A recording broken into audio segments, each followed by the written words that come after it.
Okay, this is our last in the series of 5 little recordings to figure out the pH along a titration curve. This is region 5. The reason why we know it is because we're going to be determining the pH past the end point, or past the equivalence point. Okay, in order to look at this, we're still dealing with a weak acid and a strong base.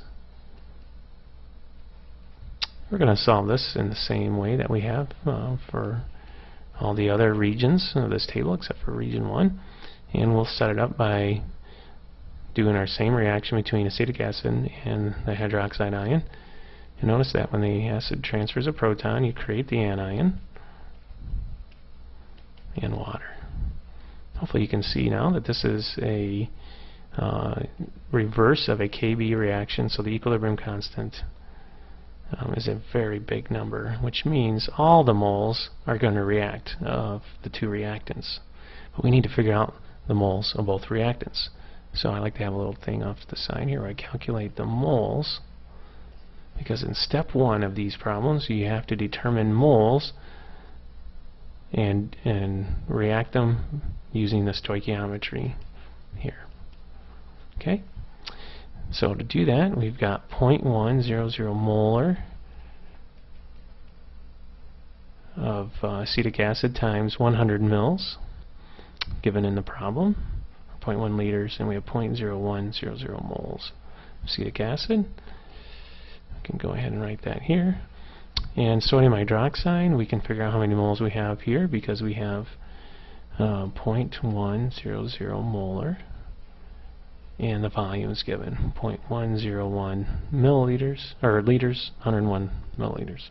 I can see that that's 0.0101 moles. Okay, just like we did, moles, just like we did in the other problems. Since this is a reaction that has a huge equilibrium constant, you have to react everything up. Use all the moles up to the limiting amount. Well, now our limiting amount is the acetic acid. That is the smallest number. Not by much, but it is still the smallest number. Okay, so we're going to subtract that from both sides, and then we gain that amount on the reactant side. Sorry, that's a 0 there. Okay, and so we use up all of our weak acid, and we don't use up all the base that we're titrating in.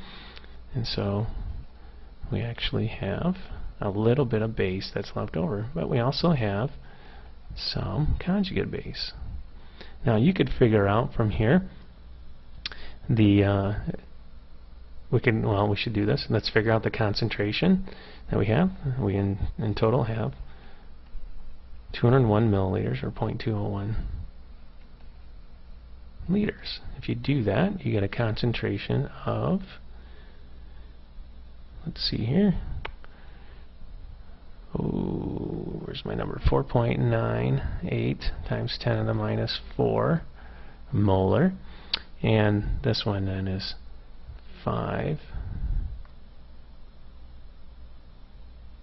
Not sure we got the numbers right there, but 5. Looks pretty close. 2, 3, yep, actually it's right. And times 10 to the minus 4 molar of the acetate ion. Well, if you were to go and figure out the pH using an ice table of this guy, you'll find that the contribution to the hydroxide ion is negligible from your anion. So the pH at this point is totally determined from the strong base that's there, that's left over. So you can just figure out the concentration of hydroxide from this table. 4.98 times 10 to the minus 4 molar. Now I'll just go right into pOH by taking the minus log of this number, and you'll find that the pH is 10. Sorry, the pOH of this number is 3.30.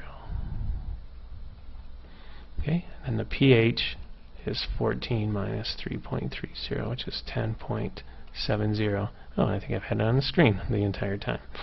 So there it is. And this is how we calculated. We got to it. Alright, so this is the pH 1 milliliter past the endpoint. And it really jumped from about 8.7 to 10.7. 2 pH units in just 1 milliliter. It's a huge jump. We have nothing left to buffer the solution, and so that's why there's a huge jump there.